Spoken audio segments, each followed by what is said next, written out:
Hi guys, welcome back to our channel Kavitha Srinivas. ఈరోజు recipe అండి, మొలకలెత్తిన మెంతులతో కర్రీ చేయబోతున్నాను. సో ఇది డయాబెటీస్ వాళ్ళకి చాలా బాగుంటుంది, అలాగే చాలా హెల్తీ కూడా. సో డెఫినెట్గా ఇది ట్రై చేయండి. సో ముందుగా కప్ మెంతులు తీసుకోనండి, ఓవర్ నైట్ అంతా కూడా నానబెట్టేసుకోవాలి. సో నాకు 2 days పట్టిందండి మొలకలు రావడానికి.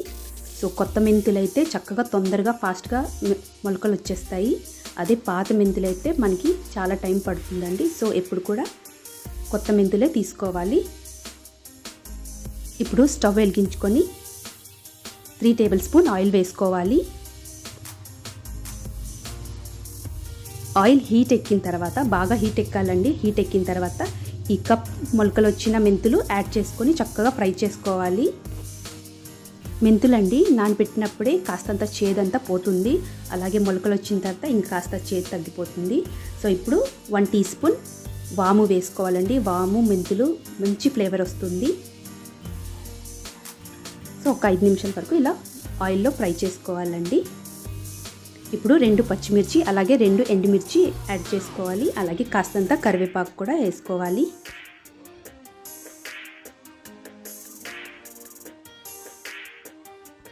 మెంతులంతా వేగిన తర్వాత 2 పెద్ద సైజు ఉల్లిపాయలండి బాగా చిన్నగా కట్ చేసుకొని యాడ్ చేసుకోవాలి.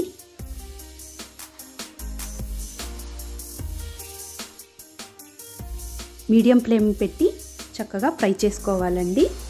ఉల్లిపాయలంతా కూడా బాగా మగ్గిపోవాలి, దాంట్లో వాటర్ అంతా కూడా బయటకు వచ్చేసేయాలి.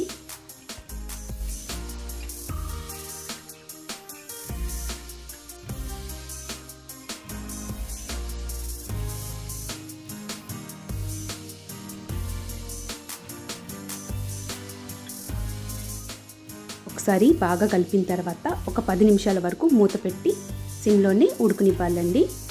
సో చక్కగా ఫ్రై అయిపోయి మగ్గిపోయిందండి ఉల్లిపాయలంతా కూడా.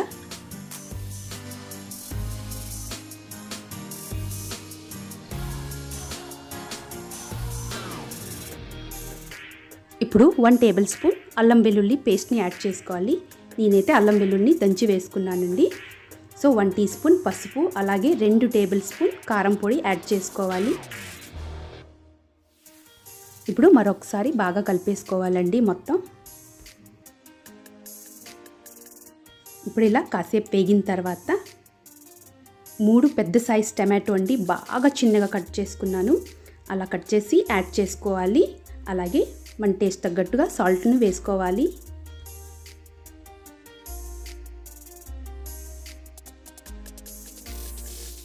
ఇప్పుడు మరొకసారి బాగా కలిపేసుకోవాలండి.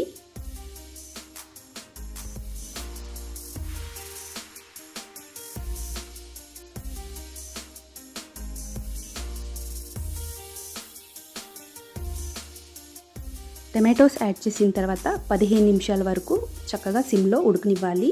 టమాటో అంతా కూడా బాగా ఉడికిపోవాలండి. ఇలా ఆయిల్ కూడా బాగా పైకి వచ్చేలాగా ఒక 15 నిమిషాల వరకు ఉడికిన తర్వాత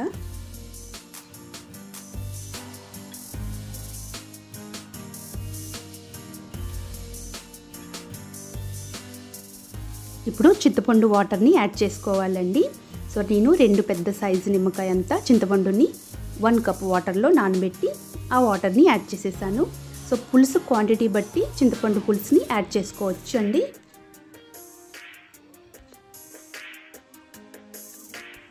ఒకసారి బాగా కలిపేసుకోవాలి.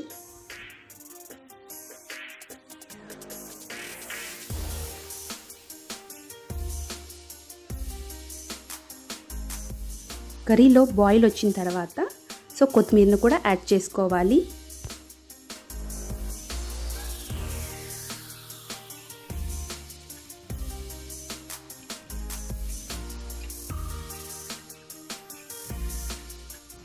ఇప్పుడు ఒక కాసేపు అండి, ఒక 5 నిమిషాల వరకు కుక్ చేసుకుంటే మనకి స్ప్రాట్స్ మెంతుల కర్రీ రెడీ అయిపోతుంది. సో చాలా టేస్టీగా ఉంటుంది, తప్పకుండా ట్రై చేయండి. మనకి వేడి అన్నంలో ఇది పులుసు కలుపుకొని తింటే చాలా బాగుంటుంది, అలాగే చేదు అస్సలు తగలదు. సో చాలా టేస్టీగా ఉంటుంది. Thanks for watching.